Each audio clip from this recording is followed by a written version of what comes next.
gathered responses from students and prospective students about what they thought about the world's best student cities. They're really excited by London and New York and Paris and these big cities that have got a lot to offer. But when we look at the student review, those expectations are not necessarily being met. There's a general sense that those cities are a little bit more impersonal. So that's the main place where Montreal has gained a lot of ground. It's not super big. There's like that sense of community. Quelque chose de cool, de détendu, où il n'y a pas forcément de jugement. Un endroit agréable à vivre parce que les gens sont ouverts.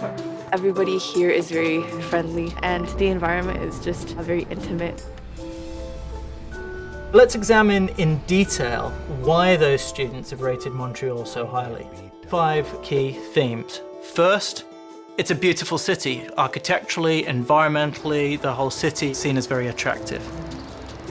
Second, it's affordable. Particularly rents have been mentioned, but also other aspects. Third, the quality of institutions. They are all very well ranked. Fourth, the scene, arts, culture, the nightlife, things that students want to do. And finally, the multiculturalism that stems from that makes Montreal seem like a very welcoming international city.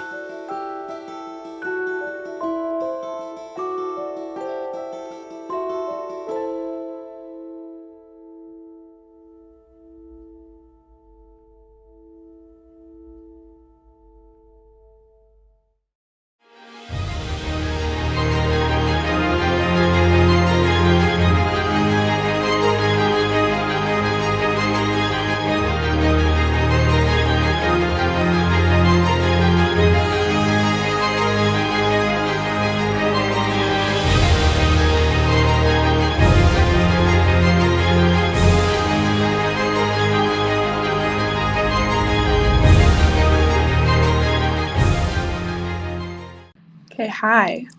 My name is Jessie. I am an alumni from the Knowledge Society, and I am also currently in my second year of Mechanical and Materials Engineering at Queen's University. I'm very excited to be talking today, and you're probably wondering why I'm talking. Valid question. I guess the short, honest answer is that I've been lucky enough to work on some pretty cool projects and have some pretty cool experiences over the past few years. And I've gotten pretty good at creating opportunities for myself. So in the next 20 minutes or so, I'm hoping to share some of my experiences and what I've learned, and hopefully they will help you create opportunities for yourself or just help you in your career in general. So basically, I'm giving some advice, and in my experience, the best advice comes with context, a lot of context. I don't think I've ever received any type of like vague, generic advice and have found it helpful. So I'll just be sharing some of my background and experiences and what I've learned from them, and hopefully you can take that and sort of apply it to your own situation and find it beneficial. So a little bit about me. I was born and raised in British Columbia. I am the eldest of 4 children, and both of my parents are police officers. And my dad, from a pretty early age, instilled in us that it was like very important to do well academically and get good grades and everything. So I've always been pretty studious. And naturally, I've always had sort of an inclination towards science and math. So at the beginning of high school, I went into this sort of STEM-focused, partially online program, and I was very excited about it. I was coming from elementary school where I didn't have many friends, and I'd kind of been known as sort of the quiet, somewhat weird, smart kid, and basically all of my self-worth was rooted in my intelligence and how well I did in school. And so going into this program, I loved it because I was surrounded by people who shared similar interests to me and who were all incredibly smart people. And I was able to do a lot of project-based and hands-on learning, which I absolutely love. And I loved it so much, I decided to join for a second year, and I was doing really well in the program. I had a lot of extracurriculars that I was doing, And the second year, kind of near the beginning, one of my teachers recommended that I try out this program called the Yale program. And it was like a business entrepreneurship program. And at the time, I was like super science kid. I like only studied like science and math. That was what I knew. And so I didn't really have a great concept of even what business was. Like when I thought of business, I thought of old guys doing stuff with money. That was basically it. So when she recommended this program, I was very hesitant about it. But I kind of looked more into it and it seemed pretty interesting, and I thought may as well apply and see what happens. So I did, and I ended up getting accepted to the program. And it ended up being actually a very transformational experience. And so basically how this program worked, it was a year long, and every week we had like 3-hour sessions. And the first third of the year, we would spend these sessions kind of learning about the technical topics behind business, and we would actually get to talk with real entrepreneurs from within the community and kind of learn about their story. And the last remaining 2/3 of the year, we were put into groups, and then we were paired with mentors, and we actually like created our own businesses within these groups. And then at the end of the year, there was a big pitch competition, and all of the teams presented and kind of competed in like a big pitch competition, showcasing what we had created through the program. And going into it, like I said, I was very like book smart, quiet, reserved kid. I had just like a handful of friends, and I was very focused on like need to have perfect grades, and like I need to have this, like I need to be known as like smart, and I need to upkeep this like image. And I was very uptight kid. I didn't have a lot of chill. So going into this, we did a lot of work on developing our public speaking skills and our ability to sort of pitch and like sell an idea to people. And so a lot of the exercise we do, like one example of an exercise we would do in these sessions we'd have every week, is we were given this random prompt, and then we had to go up in front of the class and talk about this random topic for a full minute without using any filler words. And at the beginning of this program, this terrified me, and I almost was like, I can't do this program, because I was highly aware of how people perceived me, and I cared a lot about what people thought of me. And just getting up and speaking about something off the cuff did not come naturally to me at all. It was definitely outside my comfort zone. But we did it so often. We did it like every week. And over time, I started to notice like, hey, this is getting a lot easier. And part of that was because I was getting to know my classmates more, and I was getting more comfortable with them. But it was also because just repeatedly doing it and practicing, I was getting better at it, and it was just getting easier for me to do it. It was becoming more normal for me. And by the end of the year, when I pitched in front of 100 or so more other students from other Yale cohorts from across the province, British Columbia, I was able to do it without too much nerves or discomfort, thanks to all that practice. So I learned that by getting outside of my comfort zone and being comfortable with being uncomfortable is what creates growth. Basically, everyone has this little box that's their comfort zone. And by staying within that comfort zone, the box doesn't grow. You're staying within it, and you're not growing, or at least not very much. But if you start doing things that scare you a little bit, just a little bit, that's outside this box, that's kind of, you're just proving to yourself that you can do it. Your brain is telling you, no, it's outside my box, I can't do it. But by doing it, you're proving to yourself that you can. And so your box expands a little bit. And then every time you do that, it expands a little bit more and a little bit more. And it just gets easier and easier to keep expanding this box. And that expansion is just personal growth. And so that's kind of like ever since then been my life motto, is just like get comfortable with being uncomfortable. And after this program, I was kind of a changed person. Like, I was so much more outgoing and confident in myself. And it made me realize that it expanded my idea of like what my limitations were. Like, if I wanted to create a business, if I had a really cool idea, I could just turn that idea into reality right now. I don't need a university degree. I don't need a high school degree. I can just do it right now.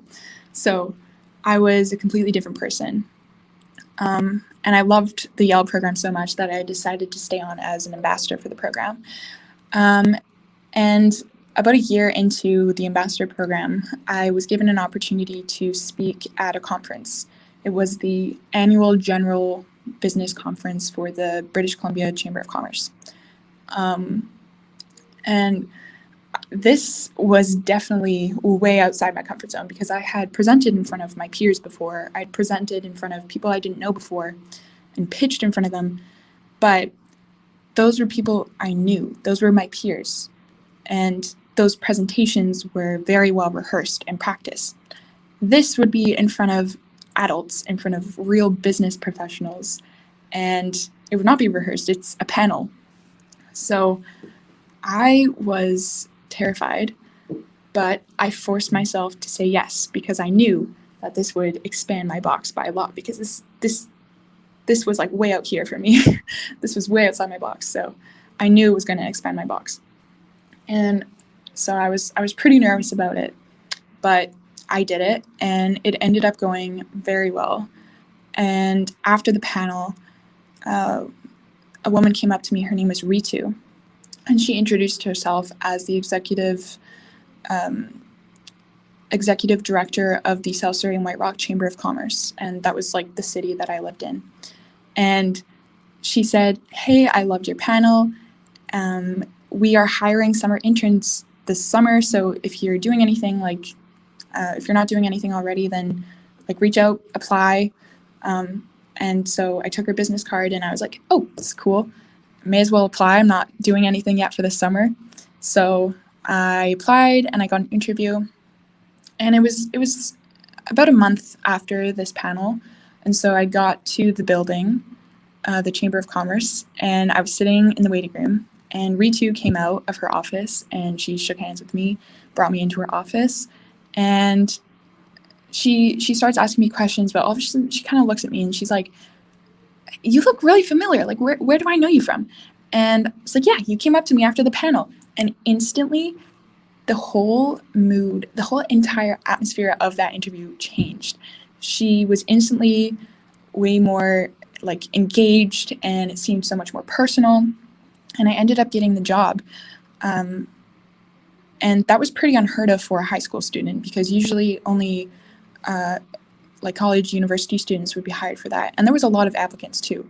So solely because I had said yes to first joining the Yale program, and then joining the ambassador program, and then said yes to doing this panel, even though it scared me, and then had like talked to this person and decided to actually apply and act on this opportunity, I ended up getting a really cool summer internship. And that taught me that, like, if you have the choice to say yes to something, then say yes to something, because one opportunity leads to another, leads to another, leads to another. And it can kind of just culminate into something you never expected. Now obviously that's to an extent. You don't want to say yes to everything until you're in way over your head. I definitely learned that lesson in my last 2 years of high school. I decided I wanted to challenge myself more with my courses, because the courses I was taking were online, partially online, and they weren't the most challenging courses that you could take in high school, and wanted to show that I was taking challenging courses for university applications. And so I decided to join the International Baccalaureate, or IB program. And basically how the program works is you take 6 courses, 3 high-level courses, and 3 standard-level courses. And I chose the 3 hardest high-level courses, which are arguably like these are some of the hardest courses that you can take in high school. Physics, chemistry, and math, higher level IB. And along with that, I was doing a whole bunch of extracurriculars. And it wasn't to fluff up my resume, genuinely. I just had realized from doing the Yale program and also a few other programs, like I did the SHAD program, which is a summer enrichment camp, essentially. I just had realized that these were so much more transformational and that I felt like I had learned more from these programs than I had from my courses in school. So I genuinely just wanted to do as many extracurriculars as I could and get as involved as I could, try out as many things as I possibly could. So I had a packed schedule. But my priorities had changed. I no longer was so obsessed about like having the perfect grades, and my grades dropped because I was basically just studying enough to get by these extremely difficult courses. And all my other time was devoted to extracurriculars. I would literally get to school at like 7 a.m. and then I wouldn't get home till 9 p.m. because I was in all my classes for the entire day, and then I would have all these extracurriculars bunched in after school. And I realized from that experience that it's very, very important to know your limits. I vividly remember in my grade 12 senior year of high school, it was around January, and for IB we had a bunch of internal assessments IAs do, which are basically these long reports you have to write for all your subjects, and they were all due within the span of like a month, maybe 2, and so much was going on with my extracurriculars that I was very stressed. And so my dad, this one morning, was driving me to school at like 7 a.m. as usual. I wasn't saying much the entire car ride. I was just kind of like looking down.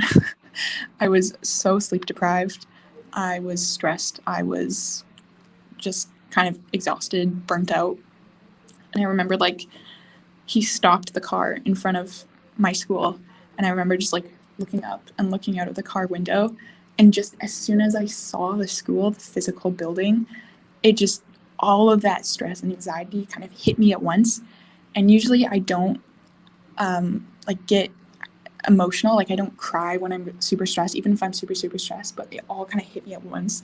And I kind of just broke down. Like that was kind of a low point for me. And it was really a wake-up call that taught me that you have to prioritize. It's very important, yes, to try as many things as you can and like have a really diverse set of experiences so that you can kind of try out a bunch of different things and learn what you're interested in and have an impact. But you have to figure out what you care about and then prioritize based off of that. And so what I realized was I don't care about getting good grades and just playing the game of school.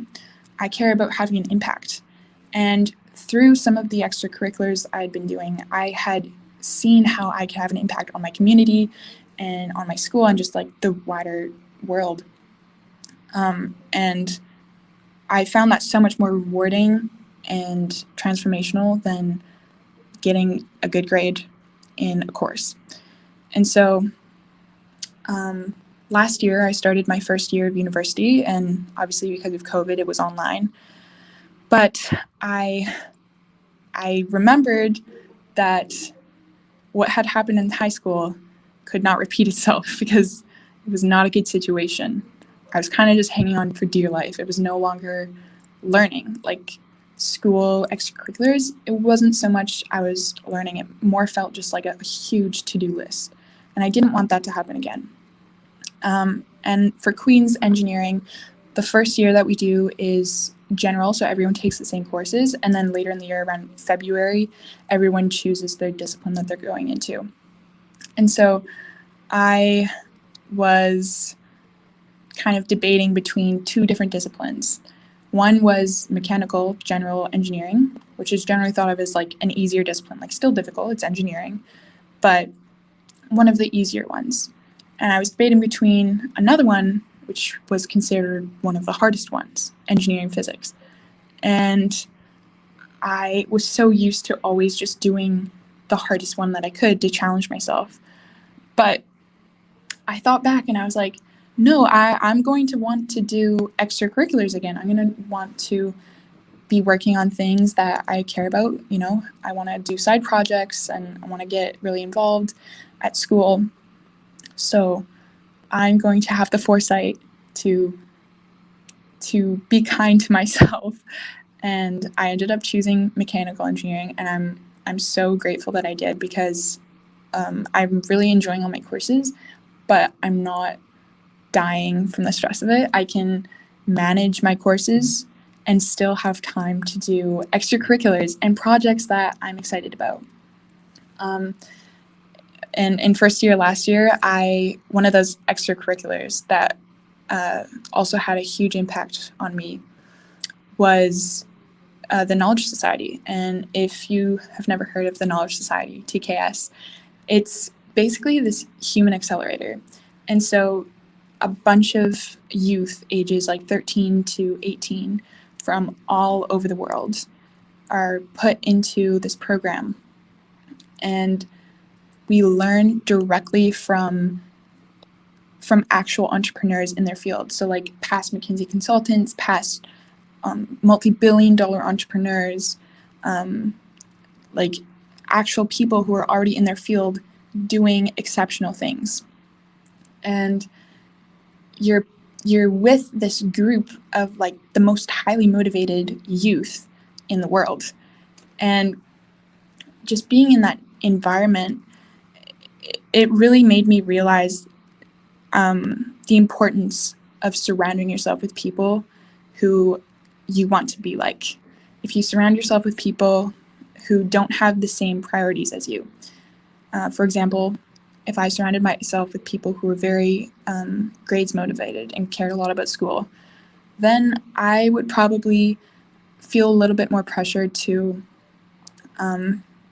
spend more time like studying and trying to aim for those like top GPA, top grades. But if you surround yourself with people who are already working on the world's most prevalent issues, are already creating their own startups as young as 13 years old, are already working with top professionals in fields like artificial intelligence, blockchain, biotechnology, then you're going to follow in their footsteps. And so the importance of like making an effort to find people who have similar priorities and goals as you is so important. It completely changes how motivated you are and like what you spend your time on. And it also made me realize the importance of building in public. So sharing constantly your journey of what you're working on and the intentions behind what you're doing is so important. So one of the things that we do in the Knowledge Society is we create newsletters, monthly newsletters, which we send out to our network. And so in these newsletters, we just summarize what we've been working on for the past month, and then we send it out to people that we've talked to and have built professional or personal relationships with, so that they stay in the know about what we're working on. And putting yourself out there and building in public, showing the process behind your personal growth and how you're constantly putting yourself outside of your little comfort zone. That is so important, because when people see that and they think of an opportunity, or they have an opportunity, then they'll think of you and they'll reach out to you with those opportunities. So, like I was saying before, saying yes to these opportunities leads to more opportunities, leads to more opportunities. And when you get these opportunities, put it out there, show people what you're doing.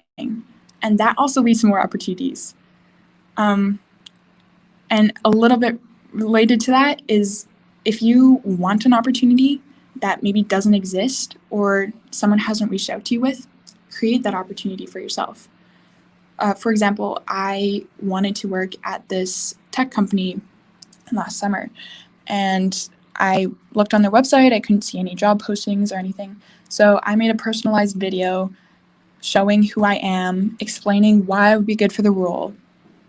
And I sent it to them, and it worked. I got an interview, and they were very interested.